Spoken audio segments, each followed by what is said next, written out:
In a small town with no Wi-Fi but lots of gossip, lived the most legendary man who never finished anything since way back in 2002.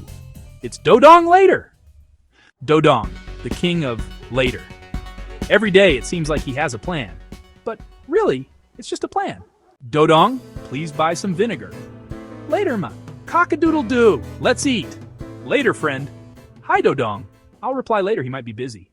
Spoiler alert. He never replied. And his crush ended up marrying a guy from the barangay basketball team. Dodong, you're the only one left to help prepare the roasted pig. I'll do it later, Captain. Promise. Scout's honor. The roasted pig turned into crispy pork knuckle. The captain, his eyebrows went sky high. Dodong still hasn't finished episode 263. Just Dodong, help take the clothes off the clothesline.